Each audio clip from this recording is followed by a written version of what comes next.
안녕하세요. 황희찬 관련 소식입니다. 오늘의 주요 뉴스. 공격수 황희찬에 대한 일본 언론의 주목이 계속되고 있습니다. 25일에 발표된 더 월드라는 일본 매체에 따르면 손흥민과 이강인을 필두로 한 최전방 라인은 재능 있는 선수들로 가득하지만 한국의 공격은 여전히 미완성 상태로 평가되고 있습니다. 이 매체는 최근 두 경기에서 좋은 컨디션을 보이고 있던 울버햄튼의 황희찬이 부상으로 출전하지 못하고 있다고 25일 보도했습니다. 일본 언론은 한국이 16강에서 일본과 맞붙을 경우 골치 아픈 상대팀 이될 것으로 예상하고 있습니다. 그럼에도 불구하고 손흥민과 이강인이 이끄는 최전방에도 여전히 한국의 공격이 완성되지 않았다는 평가가 이어지고 있습니다. 이번 대회에서 황희찬의 부상이 한국 대표팀에 큰 타격을 안겼습니다. 이로 인해 한국은 아시아 최강위 위상을 증명하기 어려웠습니다. 황희찬은 현재 영국 프리미어리그에서 10골과 3도움을 기록하며 눈에 띄게 활약하고 있습니다. 주가는 급등하며 영국 현지 언론에 따르면 리버풀에서의 영입이 논의되고 있다고 보도되기도 했습니다. 클린스만 감독은 황희찬의 부재로 인해 미드필더 이재성을 윙어로 편입했지만 2경기 연속으로 큰 기여를 하지 못했습니다.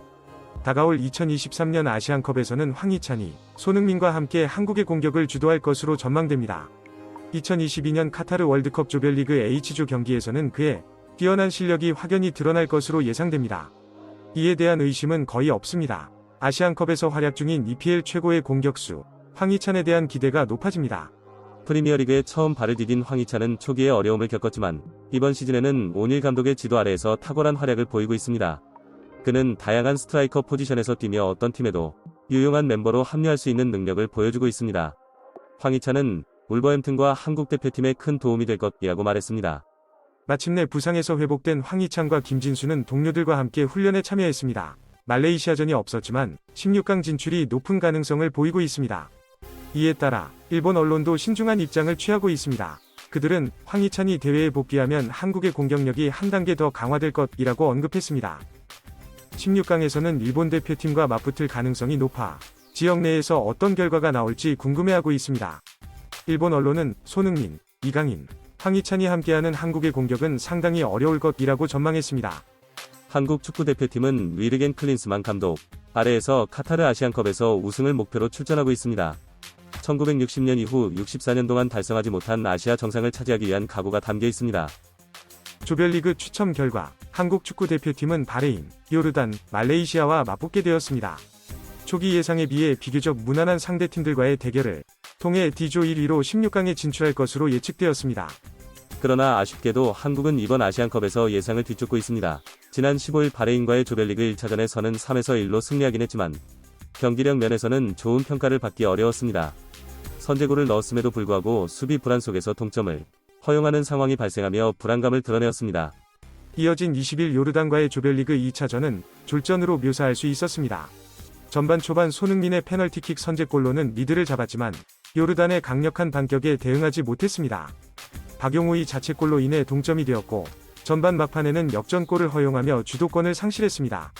한국은 후반전에 파상 공세를 퍼붓렸지만 요르단의 수비를 뚫지 못했습니다. 결국 후반 추가 시간에 황인범, 레드스타, 위 왼발 중거리 슛이 요르단 수비수 몸에 맞고 굴절돼 득점으로 이어지면서 겨우 패배를 막아냈습니다.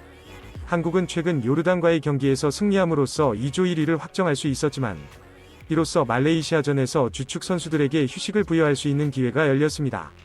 그러나 요르단전에서의 무승부로 인해 말레이시아전에서도 힘을 빼고 경기를 치러야 하는 상황이 되었습니다. 이번 대회에서 한국이 아시아 최강위 의상을 보여주지 못한 이유 중 하나로는 황희찬의 부상이 큰 역할을 했습니다. 황희찬은 올 시즌 잉글랜드 프리미어리그 EPL에서 10골, 3도움을 기록하며 활약하고 있으며 리버풀의 영입 레이더에도 이름을 올리고 있습니다. 그러나 황희찬의 부상으로 인해 2023 아시안컵 무대에 출전하지 못하고 있는 상황입니다. 엉덩이 부상으로 바레인과 요르단전에서 벤치에서 경기를 지켜보았습니다. 이로 인해 한국 대표팀은 전력을 100% 가동하지 못하면서 공격력 저하를 경험하고 있습니다.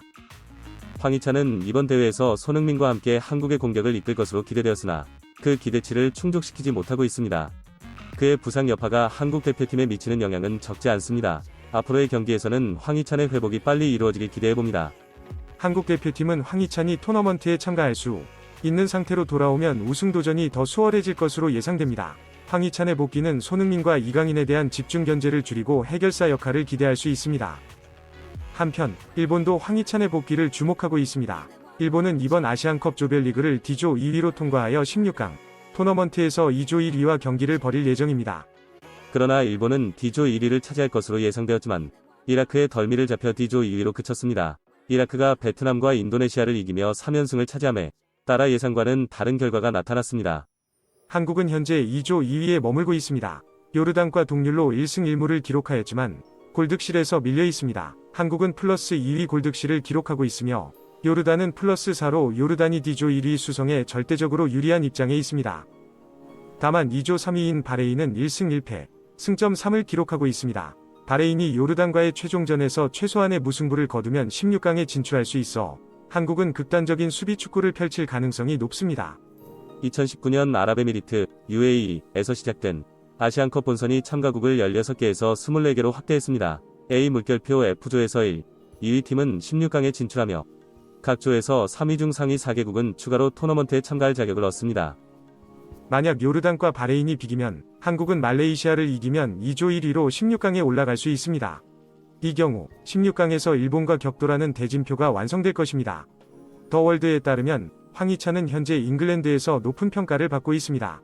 복귀 시기에 따라 한국의 공격 라인은 한층 높아질 것으로 예상됩니다. 라며 한국이 16강에서 일본과 맞붙을 가능성이 있어 특히 주목받고 있습니다.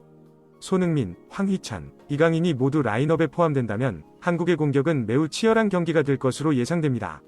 한국과 일본의 최근 아시안컵 본선에서의 맞대결은 2011년 카타르 대회 준결승이었습니다. 당시 한국 대표팀은 조광래 감독 지휘 아래 박지성을 중심으로 구자철, 기성용, 지동원, 이영표, 차두리가 주축으로 활약했습니다. 하지만 2011 아시안컵 준결승에서 한국은 일본을 이기지 못했습니다. 기성용의 페널티킥으로 선제골을 기록했지만 일본의 정교한 패싱 축구에 대항하지 못하며 1에서 1동점을 허용했습니다. 정규시간 동안 결판이 나지 않아 연장전으로 넘어가 황재원의 극적인 동점골로 기사회생했지만 결국 승부차기에서 구자철, 이용래, 홍정호가 차례로 실축하여 0에서 3으로 패배하였습니다. 이것이 한국과 일본의 최근 아시안컵 대결이었습니다. 바레인과의 첫 경기에서는 황인범과 이강인의 골에 힘입어 승리를 거두었지만 패배로 흔들렸다. 이어진 조던과의 경기에서 조던은 뒷문을 잘 막아내며 무적의 모습을 보였다. 조던의 공격에 쉽게 흔들렸다. 클린스만 감독은 부임 이후 항상 4-4에 2 대신 4-3에 3이나 4-1-4에 2를 사용해왔다. 클린스만 감독이 4-4에 2 포메이션을 본격적으로 활용하기 시작한 것은 지난해 10월 베트남전 6에서 0 승리부터였다. 다음 싱가포르전에서도 다시 4-1-4에 1 포메이션을 사용했지만 11월 중국전 3에서 0 승리에서는 다시 4-4에 2 포메이션을 사용했다. 결과적으로 커스텀 조별리그로 소개된 4-4에 2 포메이션은 거의 실패할 뻔했다. 자신보다 아래 팀으로 여겨지는 상대와 고전을 벌였기 때문이다. 스포츠 성과 등 시급히 해결해야 할 문제가 있다. 의사결정권의 문제입니다. 이에서 이 무승부로 끝난 조던과의 경기에서 한국은 총 23개의 슈팅과 7개의 유효 슈팅을 던졌으나 2득점에 그쳤다. 클린스만 감독은 공격수로 손흥민과 조규성의 조합을 선택했다. 손흥민은 조규성보다 움직임이 자유롭고 공격의 윤활유 역할을 한다. 그러나 의사결정력은 실망스럽다. 페널티킥은 성공했지만 솔직히 그 이후에는 기대에 미치지 못했다. 클린스만 감독은 이번 대회 공격수로 늘 상위권에 있는 조규성과 오현규를 준비했다.